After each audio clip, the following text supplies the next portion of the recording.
The Kunlun Mountains are one of the least explored ranges in the world. In all of history, only a few foreigners have tried to unravel the region's high-altitude mysteries.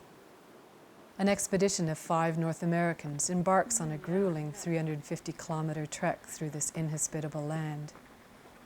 One of the team members is renowned wildlife biologist George Schaller.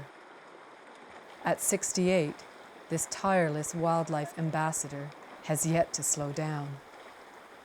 Dr. Schaller's mission during the 30-day journey is to survey the wildlife in this remote corner of Western China. You're interested in seeing this area here. Mm-hmm. Is this where he saw lots of the wildlife? With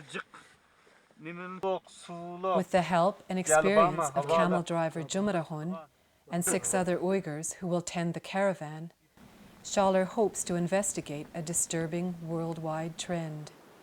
One of the burning questions is to find out why there are so few wild yaks in this remote location and so many casualties.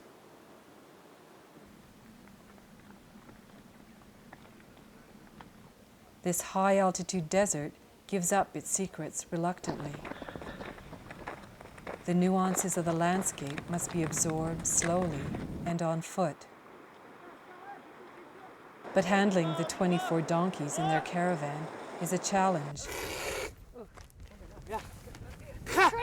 The donkeys often have a mind of their own, as do the camels.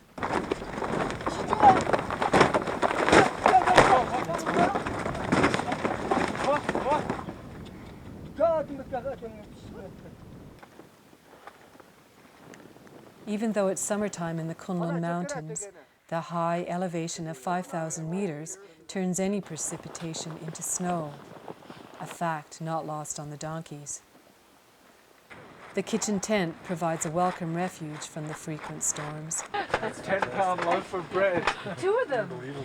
Ah, yeah. No way. It must be. George Schaller came here expecting to find bountiful wildlife populations. What he found instead should be of concern to us all.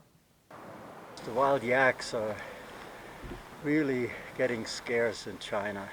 I would guess there are no more than 15,000 left, all in remote areas because they're so heavily hunted for meat.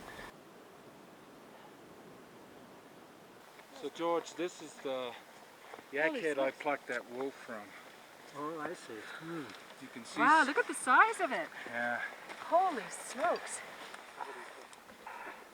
Is that right? Tip 43. There are no scattered bones around here. No. So it's poachers. By poachers I mean a yak is fully protected by law in China. Mm-hmm. So if you kill one, it's poaching. Yeah. It's not their subsistence. Yeah. Well, as I said, there are lots more further up valley as well. Yeah, let's take a look at them. Yeah, we'll go look. I counted at least 12 full heads like this. Some of probably about half a dozen this next valley, and then scattered through the other valleys.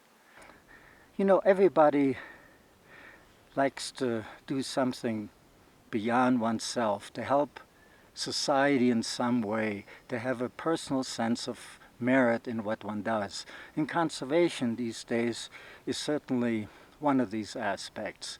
So when I study yak or when I study Tibetan antelopes, I'm really getting the kind of information that will help with its conservation.